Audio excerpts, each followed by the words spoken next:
allowed to play loud. Good for you. I appreciate that, because it's amazing to me how many sax players get that band remote of please back off and never get there. You've gotten there. Good for you. Okay. I don't know that I ever heard a piano as an ensemble, and they're all over the page, right?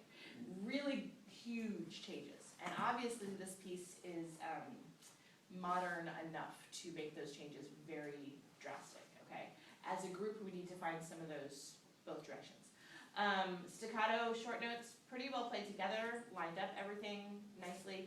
Long notes, you have no idea who's playing how long for what. Quarter notes, half notes, the ends of notes, releases, that kind of stuff. You got the short ones now, which is actually the harder part. So now you just, and that's a high school thing. I don't want to hold a note out the full value, especially in a piece like this. So you need to find them. There's a, and for doing all this work, thank you. Trying to watch that before parts would have been very pathetic.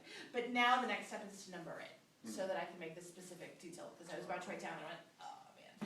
So before you play this again, number the part, so that someone can give you the numbers on the left side. on the edge, but you know, by the time you're 4 measures later, I can't find where that was and to add a number and stuff, so we're all good.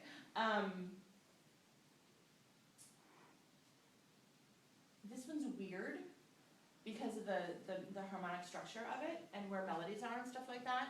You actually need to break it down a little bit, because occasionally it sounded like you were warring to see who could be the loudest and whose part was more important. And as much as moving notes are normally what you're listening for, there are times that all 4 of you have moving notes, but it's not all the most important part. You're the biggest culprit with that one.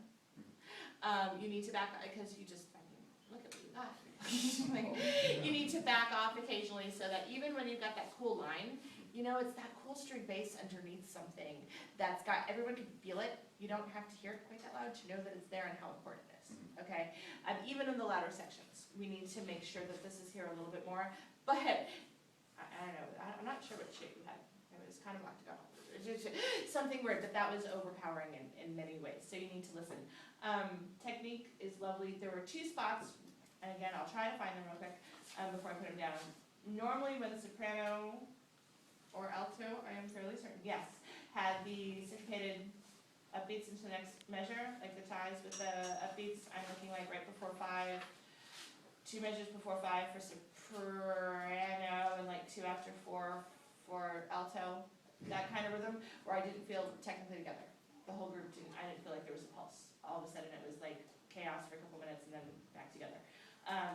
Cracking a metronome in a couple of those really, I don't know how you can get a metronome loud enough, but trying to put a metronome loud enough to actually feel in a couple of those spots where there's so much rhythmically happening that's different, because I think you'll be amazed at a couple of things that'll just clarify. Have you heard this piece? Yes. Yes.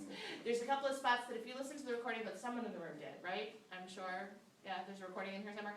Yours versus that, you'll hear where some parts are just very muddly versus what you're going to hear on a professional level recording. And those spots, probably a metronome by itself will fix. All right? Very, very nice. Very nice. Thank you.